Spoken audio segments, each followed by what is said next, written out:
तार जगह वहाँ दे दिया, आगे जाके रास्ता निकलने के लिए है नहीं यहाँ जो गाड़ी आ सके।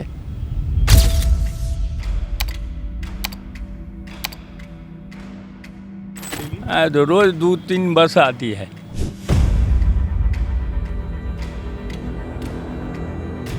एक दो महीने पहले आती भी थी एक दो बस, पर उसमें कोई जाता नहीं था। फिलहाल बस यहाँ एंट्रियाँ हो जाती थी और बस चली जाती थी। मेरे पीछे आप ये जो गगनचुंबी इमारत देख रहे हैं, ये कोई कॉमर्शियल बिल्डिंग नहीं है, बल्कि नोएडा का सिटी बस टर्मिनल है जो सेक्टर 82 में स्थित है। दरअसल ये जो सिटी बस टर्मिनल है, ये 2022 नवंबर में मुख्यमंत्री योगी आदित्यनाथ के कर कमलों द्वारा इसका उद्घाटन किया गया था। जब इसका उद्घाटन किया गया था तो यहाँ के स्थानीय लोगों को बताया गया था कि अब आपका यात्रा सुगम और सुलभ होगा। लेकिन जैसे जैसे दिन बीतते गए, यहाँ ना बस की सुविधाएं रहीं और ना लोग आते रहे। धीरे धीरे लोगों को लगने लगा कि ये जो इंफ्रास्ट्रक्चर बना है ये सिर्फ बिल्डिंग के तौर पर ही रह जाएगा। इसकी आधारशिला समाजवादी सरकार में रखी गई थी। 2013 में नोएडा अथॉरिटी की तरफ से 177वीं मीटिंग की गई थी जिसमें इसको प्लान किया गया था। उसके बाद अखिलेश सरकार रही, 2015 में इसका निर्माण कार्य शुरू हुआ।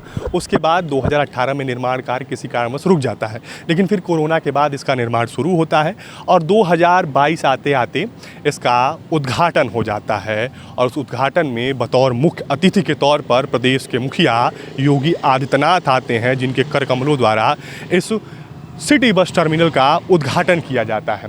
अब ये 5 साल हो चुके हैं। जब इसकी शुरुआत हुई थी तो 18 बसें इस सिटी टर्मिनल से संचालित होती थी, लेकिन अब मात्र 4 बसें हैं जो संचालित होती हैं, वो भी सुबह संचालित होती हैं। और धीरे धीरे लगातार बसों की जो संख्या है वो कम होती जा रही है। ऐसे में सवाल ये है कि जब सिटी बस टर्मिनल बनाया गया था तो क्या सोच के बनाया गया था कि यात्रियों को सुविधा होगी, यात्रियों का जो यात्रा है वो साधारण होगा। लेकिन जिस तरीके से लगातार इसको इसके हाल पे छोड़ दिया गया है, तो हमारे साथ एक सज्जन है, हम इनसे जानने की कोशिश करेंगे कि ये जो सिटी बस टर्मिनल है यहाँ बस आती भी हैं या नहीं आती हैं। तो बताइए भाई साहब, आखिरी बार बस कब आई थी यहाँ पे? आखिरी बार क्या, जिस हिसाब से यहाँ बना हुआ है, जब उद्घाटन भी हुआ इसके बाद से यहाँ बसें आई तो नहीं है। फ़िलहाल अभी 1-2 महीने पहले आती भी थी एक दो बस, पर उसमें कोई जाता नहीं था। फ़िलहाल बस यहाँ एंट्रियाँ हो जाती थी और बस चली जाती थी, ऐसा होता था इधर। अब जैसा सरकार ने पैसा खर्च किया है उस हिसाब का यहाँ लाभ नहीं मिला है किसी भी तरीके का।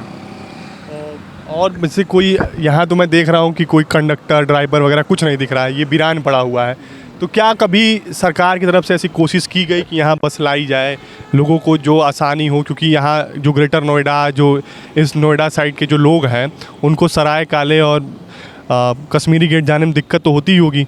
जी, परेशानी तो बहुत होती है। यहाँ से बस पकड़ने के लिए हमें दूर दूर जाना पड़ता है, जैसे परी चौक या नोएडा सिटी सेंटर या सेक्टर 35 का। हालांकि जब ये बन रहा था तो बोला तो यही गया था कि यहाँ से हर जगह की बस मिलेंगी इंडिया के लिए, कि आप कहीं के लिए भी जा सकते हो, यूपी में तो कहीं के लिए भी जा सकते हो आप। पर यहाँ जब से ये बन के चालू भी होने के कगार पे होगा, पर यहाँ पे बस कभी दिखी नहीं है, यहाँ पे आई हो बस। यहाँ बस कभी नहीं दिखी।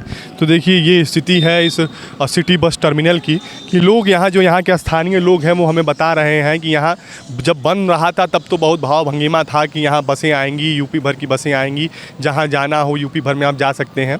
लेकिन यहाँ लोगों को उस तरीके से बसों की सुविधा उपलब्ध नहीं है। हालाँकि बिल्डिंग तो बड़ा गगनचुंबी बनाया गया, बड़ा हाईटेक बनाया गया, कांच लगाया गया, और तरीके से इसका स्ट्रक्चर उसको देखने के बाद ऐसा लगता है कि ये हाईटेक बिल्डिंग है। लेकिन जिस तरीके की सुविधाएं यहाँ के यात्रियों को मिलनी चाहिए वो सुविधाएं नहीं मिल रही है। हम और लोगों से बात करेंगे और जानने की कोशिश करेंगे कि और क्या क्या परेशानी है यहाँ पे और क्यों यहाँ बसें नहीं आ रही हैं। तो हमारे साथ इस सिटी बस टर्मिनल के जो सिक्योरिटी गार्ड हैं वो हैं आरपी सिंह जी हैं। हम इनसे जानने की कोशिश करेंगे कि यहाँ बसों का जो व्यवस्था है वो किस प्रकार से है, क्या टाइमिंग थी और क्या अभी भी बसें आ रही हैं कि नहीं आ रही हैं। जी बताइए। आ रही हैं, 4 बसें आ रही हैं। कहाँ की बसें आती हैं? बुलंदशहर। और बुलंदशहर ही आती है, चारों बसें बुलंदशहर की आती। क्या टाइमिंग है? सुबह 5:45 बजे और फिर 1 घंटा बाद आती हैं, 1 घंटा 1.25 घंटे बाद आती हैं। 6:45 बजे, 7:45 बजे, 8 बजे, 9:15 बजे। हाँ। उसके बाद पूरे दिन बस कोई नहीं है। हाँ, फिर कोई नहीं है। ये इतना बड़ा इंफ्रास्ट्रक्चर बना है, 40 बस यहाँ रुकने की व्यवस्था की गई है और सिर्फ 4 बसें आ रही हैं। हाँ, अब आ रही हैं 4 बसें, पहले 18 बसें थी। कहाँ कहाँ की थी? वो थी बुलंदशहर की, सब सारी बुलंदशहर ही। पहाड़ की नहीं थी, लोकल यहीं बुलंदशहर तक यहीं आ रही थी, जा रही थी। यहाँ लोग बस पकड़ने के लिए आते हैं कि नहीं आते हैं? बात है का ये रास्ता नहीं है, ये बना दिया है, तो ये रास्ता जो है उतार जगह वहाँ दे दिया, आगे जाके रास्ता निकलने के लिए है नहीं यहाँ जो गाड़ी आ सके। आने की दिक्कत है गाड़ी की, यहाँ गाड़ी आने की ही दिक्कत है। ये मतलब इतना बड़ा इंफ्रास्ट्रक्चर बन गया है, इतनी बड़ी इमारत बन गई है, लेकिन यहाँ बस आने की ही नहीं, व्यवस्था ही नहीं। हाँ, व्यवस्था ही नहीं है। जो आ जाए गाड़ी सीधी यहाँ पे। तो कैसे बस आती हैं? जो बसें आके लगती हैं वो कहाँ लगती हैं? इधर पीछे से घूम के आती है, फिर इधर पीछे से घूम के ऐसे आएगी, पीछे से घूम के पीछे से घूम के आएगी, आगे से आगे इधर से ही जाएगी। और वो बसें लगती कहाँ है? यहीं लगती हैं बस स्टैंड पे। यहाँ लगती है। हाँ, एक बस स्टैंड बाबू बैठते हैं, 5:45 बजे आ जाते हैं वो। अभी बाबू हैं वहाँ? अभी तो नहीं चले गए होंगे, अब गाड़ी नहीं आएगी। गाड़ी आती तो वो इधर रहते हैं यहाँ, अब गाड़ी नहीं आएगी, कल सुबह ही आएगी 5:45 बजे। लास्ट बस कितने बजे जाती है जो बुलंदशहर जाती है? बुलंदशहर जाती है 2 बजे जाए, 2 बजे निकल जाए, 2:30 बजे निकल जाए दोपहर में। हाँ, दोपहर। वो लास्ट बस होती है। हाँ, लास्ट बस। इसके अलावा कोई और आता है? क्योंकि ये तो बड़ा देख के बड़ा अच्छा लग रहा है। हाँ, बना होना मॉल जैसा है, ये तो खाली पड़ा है, मॉल जैसा है। उसको बेचने उचने का भी कुछ सरकार कुछ? सरकार के आ रहे हैं, आते हैं, देखने वाले आते हैं। मैं बता रहा हूँ, आप मुझसे शर्त लगा लीजिए कि आप उत्तर प्रदेश से किसी छोटे से भी बस स्टैंड पर जाएंगे ना, तो इतना सुनसान बस स्टैंड कोई नहीं दिखाई देगा। देखिए, ये बस स्टेशन उत्तर प्रदेश राज्य सड़क परिवहन निगम सेक्टर 82 नोएडा डिपो जनपद गौतम बुद्ध नगर। यहाँ देखिए कि ये जो लोगों के बैठने के लिए कुर्सी का व्यवस्था किया गया था, ये अभी कुर्सियाँ के ऊपर से अभी देखिए पॉलीथीन तक ठीक से नहीं निकला हुआ है। मैं अपने कैमरा के साथी से कहूँगा कि दिखाएं इसको कि देखिए अभी पॉलीथीन लगा हुआ है, तो क्या स्थिति है। ये देखिए, ये टिकट बुकिंग, पूछताछ, मासिक पास, यानी कि जो है ये सारी चीज़ें हैं। तो रोज़ 2-3 बस आती है। उससे ज़्यादा बसें नहीं आती। नहीं, ये चार्जिंग वाला है ना, नहीं इधर चार्जिंग वाला चलेगा नहीं, चार्ज का जगह नहीं है। ये पहले बन गया, चार्ज नहीं है, चार्ज लगेगा तो होगा। अभी इनको चार्जिंग लगाने का काम होगा। ये जो लगा गेट वोट बंद है, कभी ये गेट वोट खुलता भी है? नहीं, उधर से क्राइम ब्रांच है, इसी बिल्डिंग में क्राइम ब्रांच का वो है, साइबर क्राइम का इसी ऑफिस। हाँ, इसी में है। एक सवाल है जो मेरे मन में कौंध रहा है बार बार। ये एकमात्र ऐसा इंफ्रास्ट्रक्चर नहीं है जो इतना रुपया इन्वेस्ट करके सरकार ने बनाया है और टैक्स पेयरों के पैसे से, और उस पर कोई इस्तेमाल नहीं कर पा रहा है। उत्तर प्रदेश में कुल 10 एयरपोर्ट हैं, जिसमें से 6 नॉन फंक्शनल हैं। 6 में से एक इंटरनेशनल एयरपोर्ट जो है कुशीनगर का, वो नॉन फंक्शनल है। 5 डोमेस्टिक एयरलाइंस जो है नॉन फंक्शनल है। एक डोमेस्टिक एयरलाइंस बनाने के लिए कम से कम 800 से 4000 करोड़ रुपए का बजट लगता है, पैसा लगता है। अब मैं कहता हूँ कि आप 800 या फिर 4000 ना 2000 ही मान के चलिए, तब भी 5 एयरलाइन जो डोमेस्टिक है उसमें 10,000 करोड़ रुपए का नुकसान ही हो रहा है।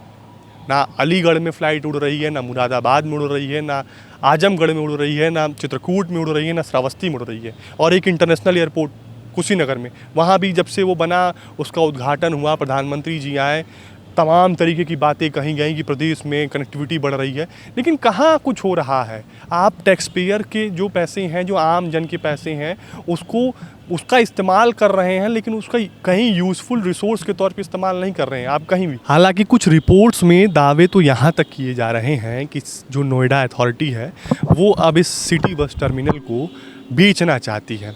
सरकार, जो नोएडा अथॉरिटी है, वो चाहती है कि इसे या तो बैंकेट हॉल बना दिया जाए, या फिर इसमें हॉस्पिटल बना दिया जाए, या फिर इसे होटल में तब्दील कर दिया जाए। हालांकि लोग जो आते हैं वो देखने के लिए आते हैं, यहाँ के जो गार्ड्स हैं वो बता रहे हैं कि लोग देखने तो आते हैं, लेकिन देख के जब नोएडा अथॉरिटी के ऑफिस जाते हैं उसके बाद फिर वो लौट कर नहीं आते हैं। तो ऐसे में सवाल ये भी है कि क्या पेच कहाँ फंस रहा है। और जनता का पैसा लगा है तो भाई साहब आपको बताना पड़ेगा कि आपने 158 करोड़ रुपए इन्वेस्ट करा है, तो उसका लाभ किस तरीके से जनता को मिल रहा है। या अगर आपसे नहीं हो पा रहा तो आप इसको एक पब्लिक डोमेन में कुछ बना दीजिए, धर्मशाला के रूप में इसको विकसित करिए, ताकि यहाँ तमाम लोग हैं जो बेघर हैं उनके लिए कुछ बना दीजिए, लेकिन कुछ करिए, इसका कुछ सदुपयोग करिए। इस तरीके से आप इसको जर्जर होने के लिए नहीं छोड़ सकते हैं। तो ये हाल सिटी बस टर्मिनल है। हमने लोगों से भी बात की और जानने की कोशिश की कि क्या यहाँ बस आती हैं कि नहीं आती है। यहाँ के जो सिक्योरिटी गार्ड हैं उनसे बात की, उन्होंने बताया। आप वीडियो देखिए होंगे, आपको समझ में आया होगा किस तरीके का हाल है। सवाल एक ये है कि जिस तरीके से जनता का पैसा इस तरह के इंफ्रास्ट्रक्चर को बनाने के लिए इस्तेमाल किया जा रहा है, क्या जनता को उस तरीके से लाभ दिया जा रहा है कि नहीं दिया जा रहा है। दूसरा सवाल ये है कि जब आप इतना मोटा रकम किसी इंफ्रास्ट्रक्चर में लगाते हैं तो आपकी प्लानिंग कैसे होती है। सबसे मूल सवाल ये है कि किसी भी बस स्टैंड को बनाने के लिए उसमें एक चीज़ जो देखा जाता है कि बस आने और जाने का व्यवस्था है कि नहीं है।